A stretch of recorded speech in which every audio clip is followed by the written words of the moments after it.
What's up, everybody? Dr. Trevor Wilkins here, the Angry Viking Therapist. Internal problems will never be solved by external accomplishments or external things.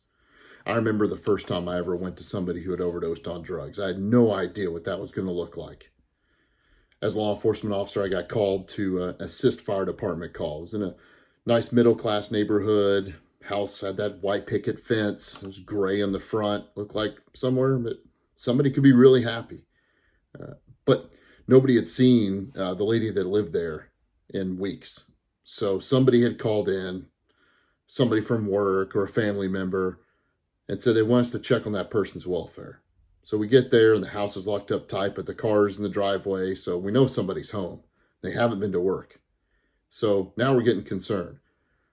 The fire department members and I start looking at all the windows, trying the doors, trying to see if we get some semblance of somebody in there. We're banging on every door. We're using air horns on cars to try and get that person's attention. Until we have a reason, we can't legally go in there.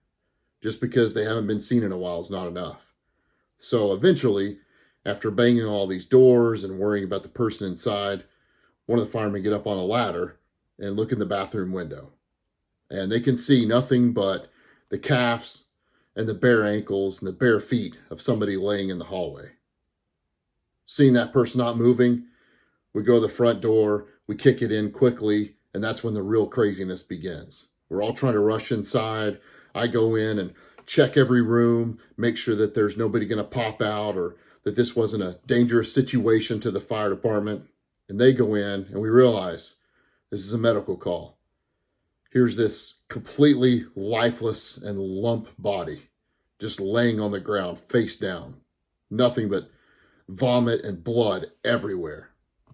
I know some of you have worked in public safety or worked in the medical field or been in the military, and you know what it looks like when I say that the body was lifeless. You know what it looks like when life is just gone from that person. You know what it looks like when it's nothing but a sack of organs and bones and skin anymore. There's nothing left. The fire department made sure that there wasn't some resemblance of some kind of breathing or pulse, but it was pretty clear when we turned this person over that they were never going to wake up again, no matter what heroics were done. This person had been gone for a while. And I can't help but wonder as I stared down at seeing this needle sticking out of the middle of their arm, no substance in it, blood stuck around it, blood coming out of it that was now dried up on the floor and dried up on their arm, blood dried up on their body, the vomit that had clearly come out of their mouth and was stuck to the floor and stuck to them. I can't help but wonder, how do you get there? How do you get that far? What was later determined to be heroin had taken this person's life. And really, it wasn't just the heroin. It was how far this person had gotten. See, I don't think you take heroin the first time because you can't kick it. I don't think you take heroin the first time because it sounds like a great idea. You take heroin the first time and the second time and the third time and on to get rid of the demons, to get rid of pain, the physical pain that drugs will cause. The physical pain that drugs will cause and the physical pain that occurs when those drugs aren't in your system anymore. It's all that every cell in your body can think about. It's what every cell in your body is aching for, and you can no longer make rational decisions about that. When every part of your body feels like it's being attacked, when every part of your body thinks it needs something, that's fight or flight mode, and you'll do whatever it takes, hurting somebody else, hurting yourself, losing money, losing career, doesn't matter. You'll do whatever it takes to feed that aching need. But it started because of the demons. It started because they had to get rid of something. It started because they had to get rid of this pain, this mental pain that they're going through. Everybody has vices. Vices come in all different forms. Some people drink too much. Some people gamble. For some people, it's infidelity or sex. For me, it was anger.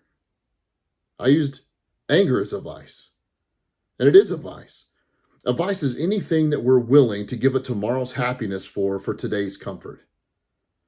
I knew that anger would mess me up the next day. I knew my wife would be mad at me. I knew my coworkers would be pissed. I knew they wouldn't want to work with me, that I was going to cause more problem than good, that I wasn't going to be the person that I promised to be. And I knew my kids would be scared of me. Going to the room again, although I'd never laid a hand on them. Kind of weak-ass man makes his kids scared of him.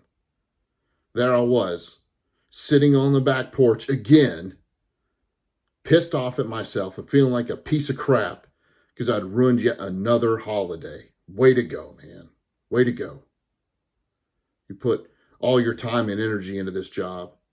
You put all your time and energy into helping others. And what do you get? Ruined holidays. Because you're too damn angry. You take everything personal. So then you start taking the anger and the depression and the anxiety out on other people. And then you're left with nothing. Screw the holiday. So I'm looking down at this person with this needle in their arm and thinking, how do you get there? I would never do that.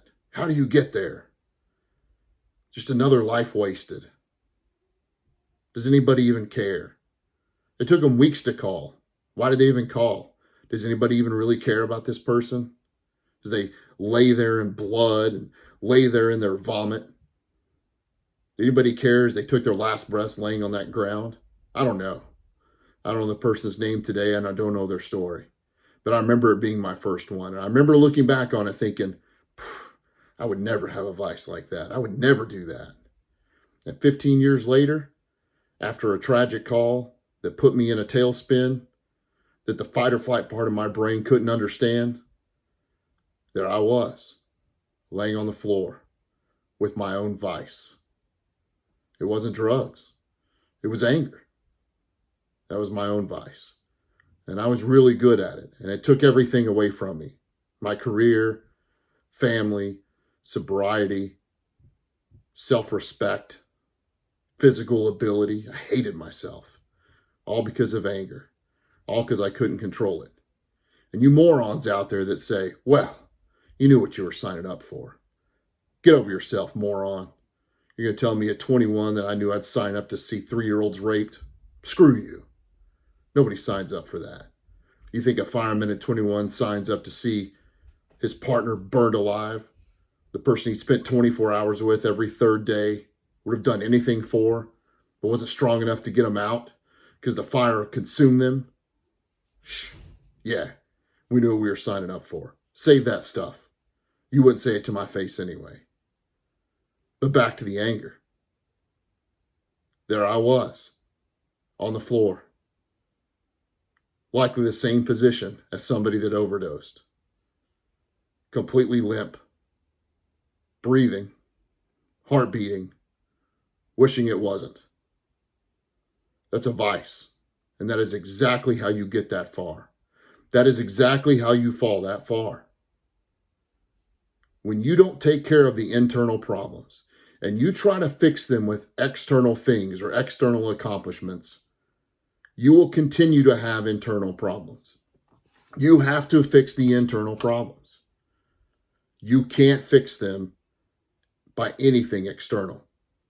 You have to understand rationality and philosophy. You have to learn what to do. You have to learn how to think. You have to learn to think rationally and stop that overreaction to those over emotions that you keep getting. You didn't ruin the family Easter because something little went wrong. You ruined the family Easter again, because you're too damn sensitive and you're too damn emotional and you take everything personally. And here you are again, giving into your vice, giving into depression, giving into anxiety, giving into anger, maybe giving into substances.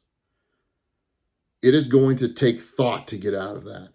It is going to take a new you. It is going to take a new philosophy. And the new you will cost you the old you. But you didn't want the old you anyway.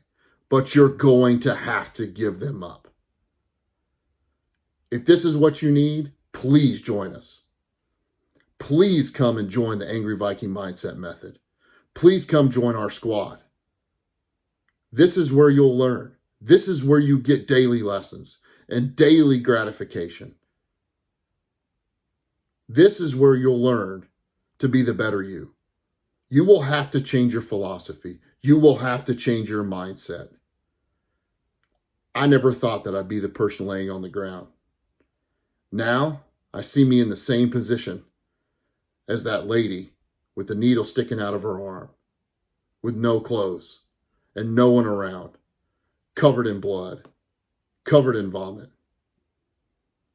It's a terrible way to go. If you need help, please send me a message. We'll get you help. Please go to Instagram and message me directly at Dr. Trevor Wilkins, Dr. Trevor Wilkins. Let's get you locked into a time to chat with me. The first chat won't cost you a dime. I want to find out where you are and where I can help. Hopefully, you can join our squad. Hopefully, you can join these chats. I get so much out of them. I get so much out of this right here being interactive. And I think you will too. When you learn to fill other people's cups, you fill your own. And that's what I'm doing now.